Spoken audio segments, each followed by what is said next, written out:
ጤና ይስጥልን የኢትዮሪካ ሚዲያ ቤተሰቦች እንደምናላችሁ። በዛሬ የዜና ዝግጅታችን በሀገር ውስጥና በዓለም አቀፍ ደረጃ ትኩረት የሳቡ መረጃዎችን ይዘንላችሁ ቀርበናል።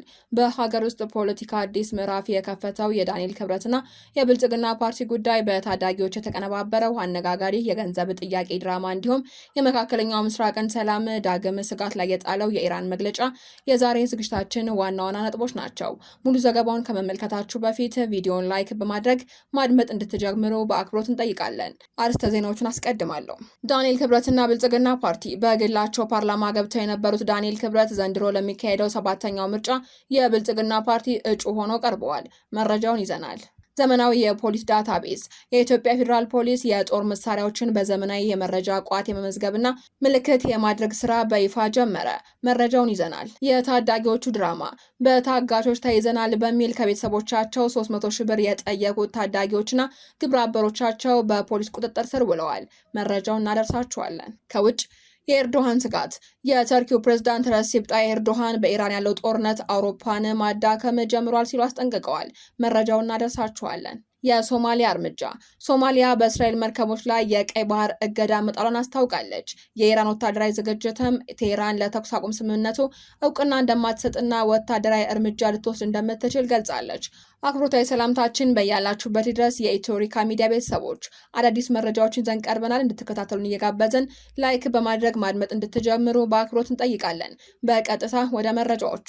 ዳንኤል ክብረት የብልጽግና ፓርቲ እጩ ሆነው ለምርጫ ቀረቡ።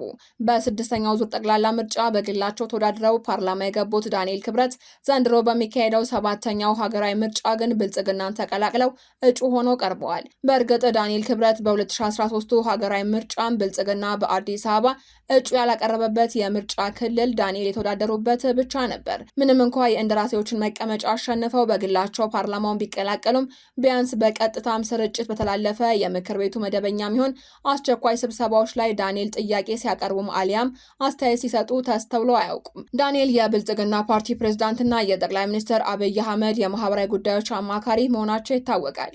የኢትዮጵያ ፌዴራል ፖሊስ የጦር መሳሪያዎችን በዘመናዊ ዳታቤዝ መመዝገብ ጀመረ።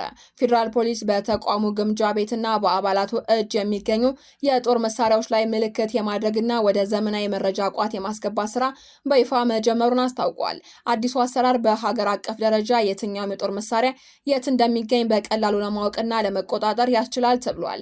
ምልክት የማድረጉ ስራ ህገወጥ የጦር መሳሪያ ዝውውርን ለመግታት፣ የጠፉ መሳሪያዎችን ለመለየትና በጦር መሳሪያ የታገዙ ወንጀሎችን ለመመርመር ትልቅ አቅም እንደሚፈጥርም ተጠቁሟል።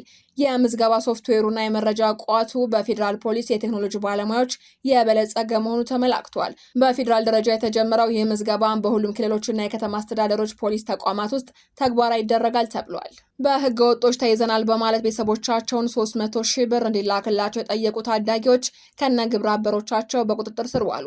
ተጠርጣሪዎቹ የወንጀል ድርጊቱን የፈጸሙት በለሚ ኩራ ክፍለ ከተማ ወረዳ 2 ልዩ ቦታው የካ አባዶ አካባቢ ነው። የ15 እና የ16 ዓመት ዕድሜ ያላቸው ሴት ታዳጊዎቹ ሚያዝያ 12 ቀን 2018 ዓ.ም ለትምህርት ብለው እንደወጡ ሳይመለሱ ቀርተዋል። በልጆቻቸው መጥፋት ቤተሰቦቻቸው ተጨንቀው በነበሩበት ወቅትም ታዳጊዎቹ ስልክ በመደወል 300 ሺህ ብር እንዲላክላቸው፣ ነገር ግን ገንዘቡ ካልተላከላቸው የያዟቸው ግለሰቦች ጉዳት ሊያደርሱባቸው መሆኑን ይገልጻሉ። የወንጀሉ ጉዳይ ሪፖርት የደረሰው የለሚ ኩራ ክፍለ ከተማ ፖሊስ መምሪያ ባደረገው ክትትልና ፍለጋ ሚያዝያ 13 ቀን 2018 ዓ.ም ሴምሴ አካባቢ ታዳጊዎቹን ከሁለት ወንዶች ጋር በቁጥጥር ስር መዋሉን አስታውቋል። ፖሊስ ባደረገው ምርመራ ታዳጊዎቹ ከሁለት ወንድ ጓደኞቻቸው ጋር ሲዝናኑ እንደነበር ያረጋገጠ ሲሆን አራቱ ታዳጊዎችና ለታዳጊዎቹ የመኝታ ክፍል ያከራየው ግለሰብ ይዞ ምርመራ መቀጠሉን ገልጿል። ወደ ውጭ ሀገር ለመሄድ አስበውና ተነጋግረው ድርጊቱን አቀነባብረው እንደፈጸሙትም ታዳጊዎቹ ለፖሊስ ከሰጡት ቃል መረዳት ተችሏል።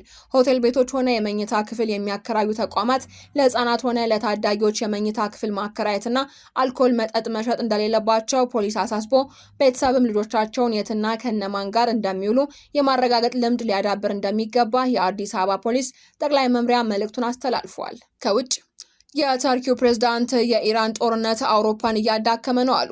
የተርኪው ፕሬዝዳንት ረሲፕ ጣይብ ኤርዶሃን ከጀርመኑ ፕሬዝዳንት ፍራንክ ዋልተር ስታይንመር ጋር በስልክ ባደረጉት ቆይታ በኢራን ያለው ጦርነት አውሮፓን ማዳከም መጀመሩን ገልጸዋል። የኤርዶሃን ቢሮ በማህበራዊ ድረገጹ ላይ ባሰፈረው መረጃ መሰረት ሁለቱ መሪዎች ረቡዕ ዕለት በስልክ ተወያይተዋል። በውይይታቸውም በሁለቱ ሀገራት መካከል ባለው ግንኙነት እንዲሁም በኢራንና በዩክሬን እየተካሄዱ ባሉ ጦርነቶች ዙሪያ መክረዋል ተብሏል። ፕሬዝዳንት ኤርዶሃን በክልላቸው ያለው ጦርነት አውሮፓን ማዳከም መጀመሩን ጠቅሰው ይህ ሁኔታ ሰላምን በማከል አቀራረብ እልባት ካላገኘ በግጭቱ ሳቢያ የሚደርሰው ጉዳት እጅግ የከፋ ይሆናል ማለታቸውንም ጽሑፉ ያመላክታል ሲል ቢቢሲ ዘግቧል። በሌላ በኩል የእስራኤል መርከቦችን አግጃለሁ ስትል ሶማሊያ አስታውቃለች። ሶማሊያ ሁሉም የእስራኤል መርከቦች በቀይ ባህር ባብ አል ማንደብ ሰርጥ እንዳያልፉ አግጃለሁ ብላለች። የእገዳው መነሻም እስራኤል ለሶማሌላንድ የሀገርነት እውቅናን በመስጠት የሶማሊያን ሉዓላዊነት በመዳፈሯ ነው ብላለች። በመጨረሻም ኢራን ለተኩስ አቁም ስምምነቱ እውቅና እንደማትሰጥ አስታወቀች። በመካከለኛው ምስራቅ የነበረው ደካማ ሰላም አደጋ ላይ ወድቋል። ቴህራን ወታደራዊ እርምጃ ልወስድ እችላለሁ በማለትም ዝግጅቷን እያሳየች ትገኛለች። የኢራን መንግስታዊ መገናኛ ብዙሃን ባስተላለፈው አስቸኳይ መረጃ መሰረት ሀገሪቱ በቅርቡ የተደረሰውና የተራዘመውን የተኩስ አቁም ስምምነት እንደማታውቅ በይፋ ገልጻለች። የቴህራን ባለስልጣናት እንደተናገሩትም ከሆነ ኢራን በማንኛውም ስምምነት የምትገዛው የራሷን ብሔራዊ ጥቅም ብቻ መሰረት በማድረግ ሲሆን ይህንንም ጥቅሟን ለማስከበር ስትል አስፈላጊውን ወታደራዊ እርምጃ ለመውሰድ ወደ ኋላ እንደማትል ፍንጭ ሰጥተዋል። ይህ ያልተጠበቀ የኢራን አቋም ቀጠናውን ወደ ከፍተኛ ውጥረትና ለመረጋጋት የከተተ ሲሆን በዓለም አቀፉ ማህበረሰብ ዘንድም ትልቅ ተስፋ ተጥሎበት የነበረው የተኩስ አቁም ስምምነት አሁን ላይ የመፍረስ አደጋ ተጋርጦበታል። የኢራን ባለስልጣናት በሰጡት ማብራሪያ ሀገራቸው ለማንኛውም አይነት የኃይል እርምጃ ዝግጁ መሆኗን በማሳሰብ ቀጣይ ውሳኔዎቻቸውን በወቅታዊ የጸጥታ ሁኔታዎችና በብሔራዊ ደህንነታቸው ላይ ብቻ የተመሰረቱ እንደሚሆኑ አስታውቀዋል። ዜናዎቻችን አብቅተናል። በሰላም ቆዩን።